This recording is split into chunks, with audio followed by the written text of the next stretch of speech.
ሰላምና ጸጋ ይብዛላችሁ። እንዴት ናችሁ? ተወደዳችሁ ኢንስፓይሪንግ ቲቺንግ የምትከታተሉ ቤተሰቦች በሙሉ እንግዲህ የኤፌሶንን መልእክት ማብራሪያ እንደጀመርኩት ምዕራፍ 1 ከቁጥር 1 እስከ 14 ቁጥር 1 እስከ 14 ያለውን ዛሬ ለማብራራት ጥረት አደርጋለሁ።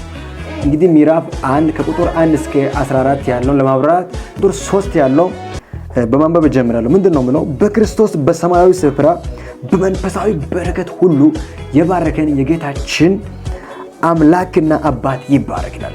እና የጌታችን አባት የኢየሱስ ክርስቶስ አባትና አምላክ የሆነው አብ እኛን በኢየሱስ አማካይነት በሰማያዊ ስፍራ በመንፈሳዊ በረከት ሁሉ ባርኮናል። ስለዚህ አማኝ በዚች ምድር ማን ያውቃል ድሃ ሊሆን ይችላል። በመንፈስ ዓለም ወይም በሰማያዊ ስፍራ እግዚአብሔር ባለበት ሰይጣንን በሚዋጋበት ስፍራ ድሃ ሳይሆን ሀብታም ነው። በበረከት ሁሉ ተባርኳል። ከተባረካቸው በረከቶች የመጀመሪያው አንደኛ በቅድስና ተባርከናል። ይሄም ቁጥር 4 ላይ ዓለም ሳይፈጠር በፊቱ ቅዱሳንና ነውር የሌለን በፍቅር እንሆን ዘንድ በክርስቶስ መረጠናል። ዓለም ሳይፈጠር በፊት ዓለም ተፈጥራ ነው ኃጢአት የመጣው። ኃጢአቱም ዓለምም ከመፈጠሩ በፊት እግዚአብሔር እኛን በክርስቶስ አማካኝነት ወዶ ለፍቅር መርጦናል። ይሄ የተባረከንበት ከፍ ያለ በረከት ነው። እንደ ቅድስና የሚያክል ከፍ ያለ በረከት የለም። ሃሌሉያ። ሁለተኛ በረከታችን ምንድነው? የእግዚአብሔር ልጅ በመሆን ተባርከናል።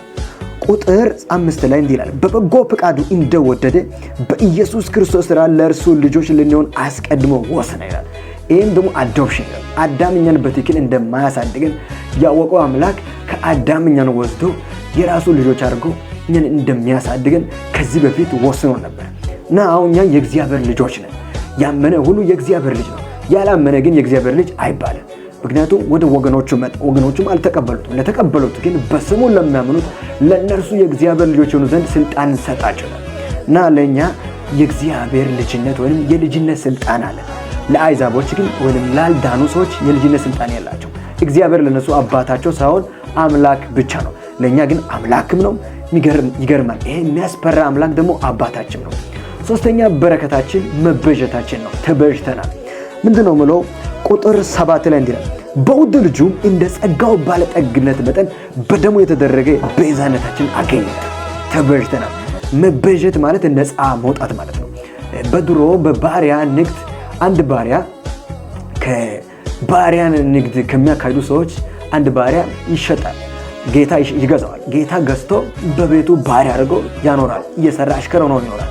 ነገር ግን አንድ ሰው ነፃ ለማውጣት ከፈለገ መጀመሪያ ጌታው ለባሪያ ነጋዴ የከፈለውን ዋጋ በመክፈል ነፃ ያወጣል። ከባሪያነት ይወጣል ማለት ነው። የሚገርመው እኛ የኃጢአት ባሪያዎች ነበርን። እጃችን፣ ልባችን፣ ሐሳባችን፣ አይምሮአችን፣ እንቅስቃሴያችን፣ አካሄዳችን በሙሉ በኃጢአት ተይዞና ታስሮ ተጠምዶ ነበር እና ለኃጢአት ባሪያ ሆነን ከምንኖርበት ከዚህ እኛን ኢየሱስ ክርስቶስ የራሱን ደም ከፍሎ ነፃ አውጥቶናል። አሁን እኛ ነፃ ይወጣን ሰዎች ነን። ኃጢአት እኛን ፈጽሞ ሊገዛን አይችልም። ሃሌሉያ። ከዚህ የሚበልጥ በረከት በየትኛው? አራተኛ በረከታችን ደግሞ ጸጋ ነው። ምንድነው የሚለው? ቁጥር 8 ላይ እንዲላል ጸጋውን በጥበብና በአይምሮ ሁሉ አበዛልን። ጥበብ ማለት አድኝ ክፍል ነው በህይወታችን የምንድንበት። አይምሮ ደግሞ እውቀትን የሚይዝ ክፍል ማለት ነው። ሰይጣን ብዙ ጊዜ ሰዎችን የሚያጠምደው በሞኝነት ነው። ካለማወቃቸው የተነሳ ነው የሚያጠምዳቸው። አዳምና ሔዋንን ካለማወቃቸው የተነሳ ነው እንደ እግዚአብሔር ትሆኑታላችኋል። በዛ ምክንያት ሔዋን ተሳሳተችና እንደ እግዚአብሔር ሆናለሁ ብላ በላች። በቃ በኃጢአት ወደቀች። ሰይጣን እየመጣ እኛን እንዳይነካካን በኃጢአት እንዳያጠልፈን እግዚአብሔር ጸጋውን በማብዛት በአእምሮም በጥበብም በማብዛት ባርኮናል።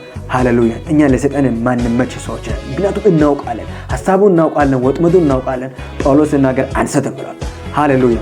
ሌላው አምስተኛ በረከታችን የእግዚአብሔርን የፈቃዱን ምስጢር በማወቅ ተባርከናል። ቁጥር 9 ላይ እንዲህ ይላል በክርስቶስ ለማድረግ እንደወደደ እንደ ሐሳቡ የፈቃዱን ምስጢር አስታውቆናልና ይላል። የሚገርመው ነገር የእግዚአብሔር ፈቃድ ወይም የፈቃዱ ምስጢር የፈቃዱ ሐሳብ ከኛ የተሰወረ አይደለም። እግዚአብሔር እያንዳንዱን የሚያደርገው ነገር እኛን ያሳይናል። ለዚህ ነው በመንፈስ ቅዱስ መሞላት ያለበት። በመንፈስ ቅዱስ የተሞላ አማኝ ድምፁን ይሰማል። የእግዚአብሔርን ድምፅ ስለሚሰማ የእግዚአብሔርን ፈቃድ ሊያውቅ ይችላል። ለዚህ የእግዚአብሔር ፈቃድ ከኛ የተሰወረ አይደለም። የትኛው ነገር ለማድረግ ብንፈልግ ምስጢሩን ማወቅ እንችላለን። ነገር ግን አይዛቦች በመንፈስ ቅዱስ ስላልተባረኩ ወይንም ጆሮቻቸው ስላልተከፈተ የእግዚአብሔርን ፈቃድ ሊያውቁ አይችሉም። ህይወታቸው ምስጢር ነው። የትኛው ነገር ቢሆን ምስጢር ነው። ለእኛ ግን የራሳችንም የሌሎችንም የእግዚአብሔርም ቢሆን ምስጢሩ ታውቋል። ሃሌሉያ! ምስጢሩን በማወቅ ተባርከናል። ሃሌሉያ! ስድስተኛው በረከታችን ርስትን በመቀበል ነው። ርስትን ተቀበለናል። ይኸው ምንድነው የሚለው ቁጥር 11 ላይ እንዲህ ነው። እሺ እንደ ፈቃዱ ምክር ሁሉን የሚሰራ እንደ እርሱ ሐሳብ አስቀድመን የተወሰንን በክርስቶስ ደግሞ ርስትን ተቀበልን። ይህንን አስቀድመው የተወሰነው የሚለው ጳውሎስ ለእስራኤላውያን መጀመሪያ ክርስቶስን ሲጠባበቁ ነበር። አሁን ክርስቶስ መጣ፣ ርስትን ተቀብለዋል።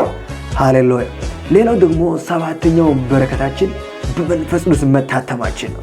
ምንድነው የሚለው እናንተም ደግሞ የእውነትን ቃል ይላል። እናንተም ደግሞ የሚለው ለአሕዛብ ነው፣ ለአሕዛብ እያወራ ነው። ይኸውም የመዳናችሁን ወንጌል ሰምታችሁ ደግሞ በክርስቶስ አምናችሁ በተስፋው መንፈስ በመንፈስ ቅዱስ ታተማችሁ፣ እርሱም የርስታችን መያዣ ነው ይላል። ሃሌሉያ!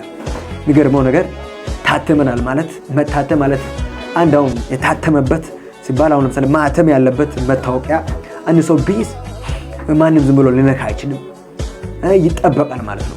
ስለዚህ እኛ የእግዚአብሔር ልጆች እንደሆንን ሰይጣንም ያውቃል። ምክንያቱም በመንፈስ ቅዱስ ታተመናል። ስለዚህ ማወቅ ብቻ አይደለም፣ በጥንቃቄ የተሞላን ሰይጣን ዝም ብሎ ሊነካን አይችልም። ሃሌሉያ! ይሄ ደግሞ የታተምንበት መንፈስ ቅዱስ የርስታችን መያዣም ጭምር ነው፣ ቀብድ ነው። ሃሌሉያ!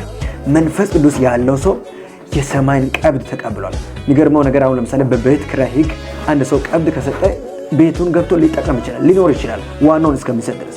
ስለዚህ ዋና በሰማይ ያለውን የመንግስት ሰማያትን በረከት ሁሉ እስከምንጠቀም ድረስ አሁን የተወሰነውን የተጋነውን ያክል መጠቀም ይችላል። ምክንያቱም መንፈስ ቅዱስ መያዣችን ወይም ቀብዳችን ነው። ሃሌሉያ! እኛ ተባርከናል። መንግስት ሰማያት የሚገርመው ነገር ለእኛ ሩቅ አይደለም። መንግስት ሰማያት ነገ ደርሰን ምናየው ብቻ ሳይሆን አሁን በዚች ምድር እያጣጠመን የምንቀጥልበት ነው። ካመንን ቀን ጀምሮ መንግስት ሰማያትን ማጣጣም ጀምረናል። በዚህ ተባርከናል ወገኖቼ። የለም ሰይጣን አልተባረካችሁም እያላችሁ ቀዳዳ እያሳያችሁ የምታስጨንቃችሁ ሁሉ እነዚህን 7 በረከቶችን በመቁጠር ሰይጣንን ማሳፈር ትችላላችሁ። ክርስቲያን በሙሉ ተባርከዋለሁ።